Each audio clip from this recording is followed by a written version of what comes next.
que as classes dominantes tremam diante de uma revolução comunista. Os proletários nada têm a perder nela a não ser suas prisões. Tem um mundo a ganhar. Proletários de todo o mundo, univos. Esta é a última frase de O Manifesto Comunista, um chamado à união dos proletários do mundo. Escrito por Karl Marx e Friedrich Engels em 1848, o texto consolida ideias que estavam em discussão entre os comunistas na época, como a luta de classes entre burgueses e operários e o fim da propriedade privada. Mas foi no século seguinte, quase 70 anos depois, que as teorias do filósofo alemão Karl Marx ganharam as ruas. A Revolução Russa de 1917 se inspirou em suas ideias para propor uma nova forma de governo e mudou os rumos da história do século XX.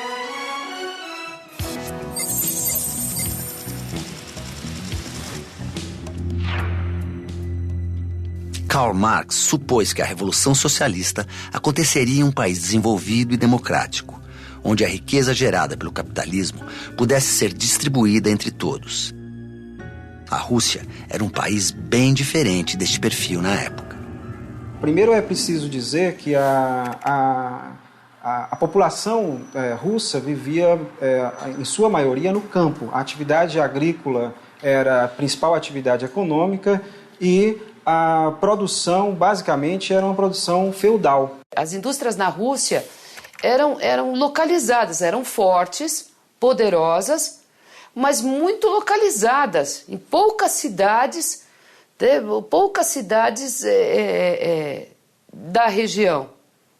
A extensa maioria vivia no campo. Então, era um país bastante contraditório, né? Tinha uma economia que estava se desenvolvendo, mas um lado político muito atrasado, né, em que o czarismo exercia uma repressão forte ainda, havia uma censura muito grande nos partidos políticos. Então, por um lado, modernização, por outro lado, atraso. Mas por que então a Revolução Socialista aconteceu na Rússia, contrariando a todas as expectativas? A desigualdade social na Rússia pré-revolucionária era gigantesca. De um lado, você tinha uma imensa população camponesa que vivia num estado de pobreza gritante, e de outro, o imperador e a nobreza semi-feudal que vivia em palácios suntuosos e que vivia em condições de muito luxo. Uma das explicações por que a revolução aconteceu na Rússia, alguns dizem que é exatamente porque foi o elo mais fraco na corrente capitalista, né? A revolução não aconteceu nos países mais avançados, né? Onde o capitalismo era mais forte, porque onde ele é mais forte ele pode comprar a classe trabalhadora, né, com melhores salários. Também não aconteceu onde o capitalismo era completamente atrasado, miséria, etc., porque as pessoas não conseguem nem se organizar. 1905 foi um ano marcante para a Revolução Russa. Ela ainda demoraria 12 anos para acontecer, mas o Império Russo já dava sinais de fraqueza. O czar Nicolau II acabara de perder uma guerra contra o Japão. Na disputa pelos territórios da Coreia e da Manchúria, a Rússia sai humilhada. Para se armar novamente, teve que pedir empréstimos à França e à Alemanha. A população se revoltava contra a incompetência do czar na guerra e contra a violência com que tratava o povo. Os partidos socialistas ganhavam cada vez mais adeptos entre os operários e as greves eram constantes.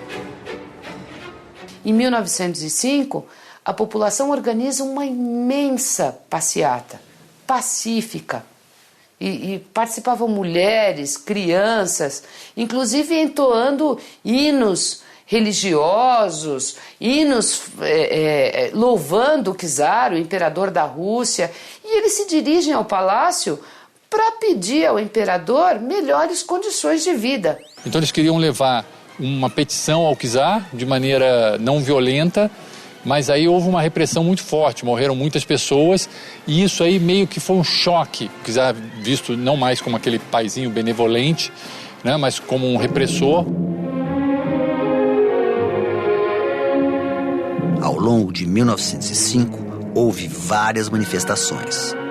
Uma delas ficou imortalizada no filme O Encouraçado Potemkin, do russo Sergei Eisenstein. É a história real de marinheiros que tomam o comando do navio e mobilizam a população em terra contra o czar.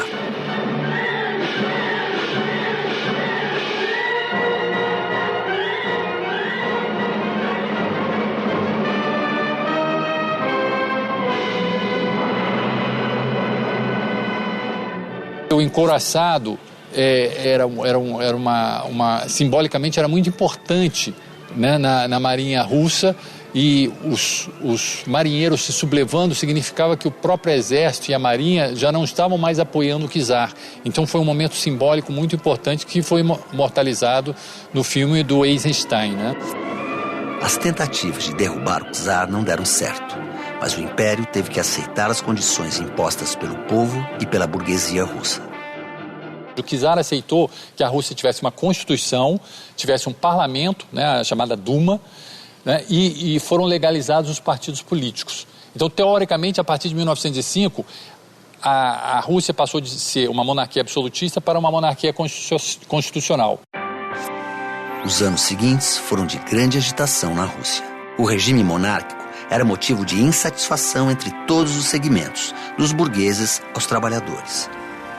Os operários se organizavam clandestinamente e as ideias revolucionárias de Karl Marx ganhavam espaço.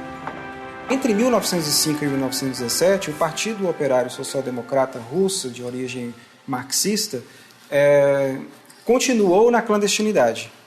No entanto, foi ganhando cada vez mais novos adeptos e criando uma situação de organização no interior das fábricas que foi fundamental para o crescimento do partido e do seu poder a partir de 17. Mas assim que começou a se organizar, a classe trabalhadora russa se dividiu. De um lado, os mencheviques, de outro lado, os bolcheviques. Apesar de compartilharem vários ideais, eles tinham propostas diferentes sobre como chegar ao poder. Os mencheviques achavam que, como a Rússia ainda não era um capitalismo dos mais desenvolvidos do mundo, ela deveria desenvolver mais o seu capitalismo para depois passar ao socialismo. Os bolcheviques diziam que não era necessário aguardar, porque o capitalismo é um sistema mundial. Então, em nível mundial, o capitalismo já estava maduro para a revolução. Onde a revolução ocorreria, pontualmente, isso era uma questão a ser estudada, né? Ela poderia ocorrer na Rússia e depois se espalhar pelo mundo. Vladimir Ilyich Lenin foi o grande teórico russo do marxismo.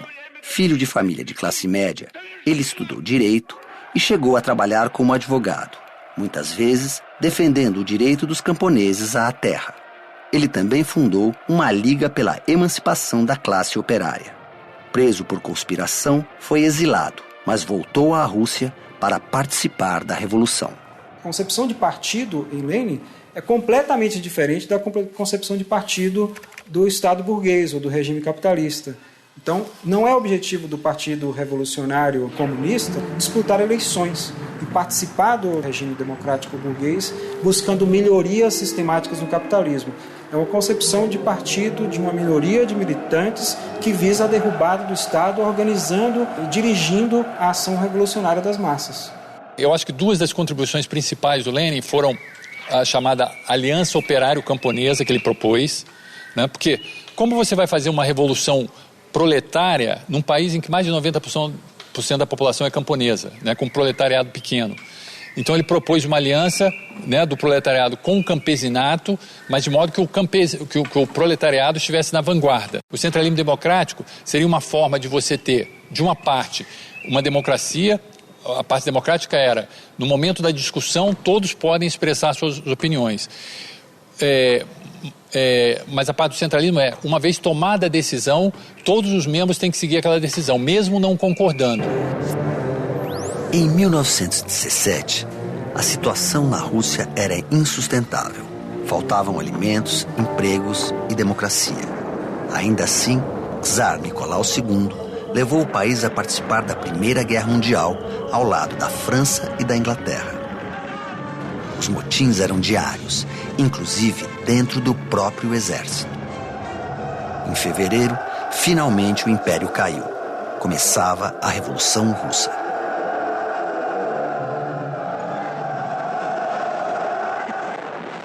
A Revolução de Fevereiro se caracterizou especialmente pela queda do regime monárquico, a queda do imperador Nicolau II naquele momento. O novo governo, formado pelos mencheviques, assumiu o poder, mas não atendeu aos apelos populares. O país continuava na Primeira Guerra e se desintegrava.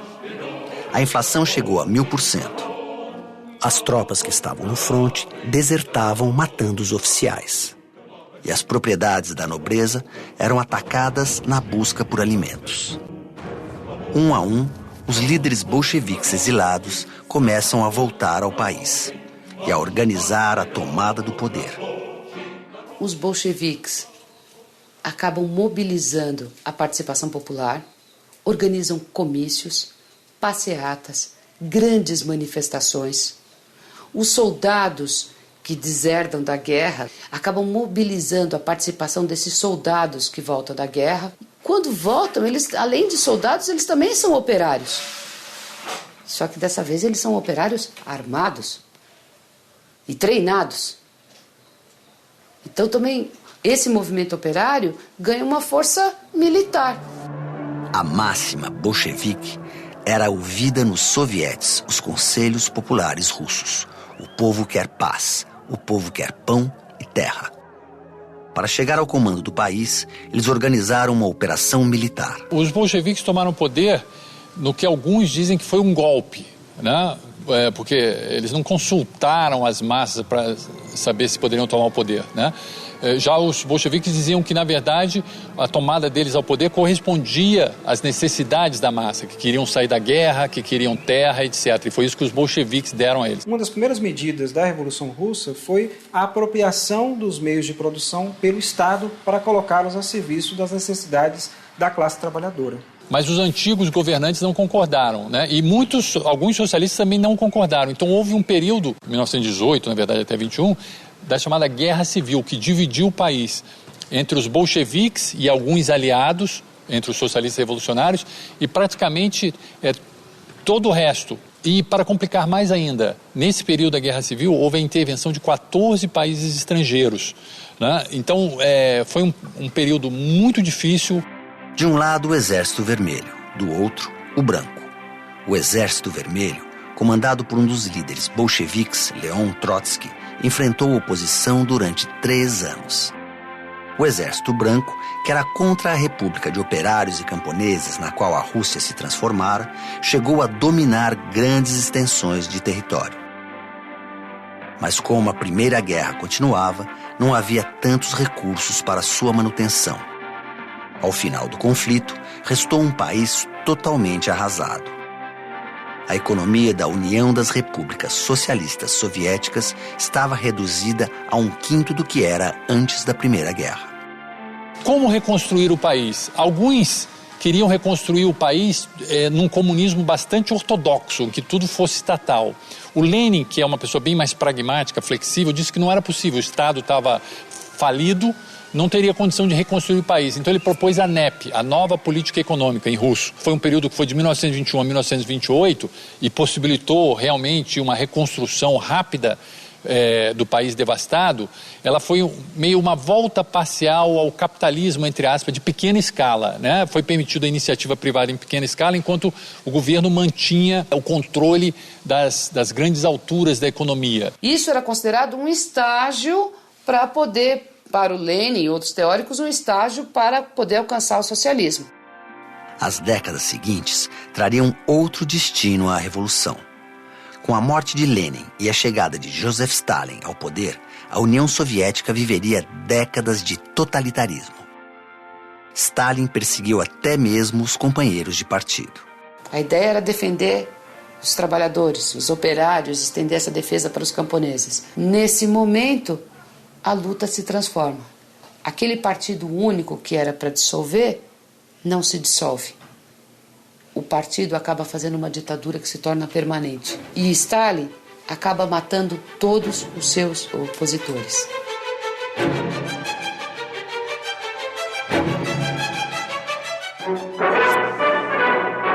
A democracia radical, proposta pela Primeira República de Trabalhadores, foi derrotada.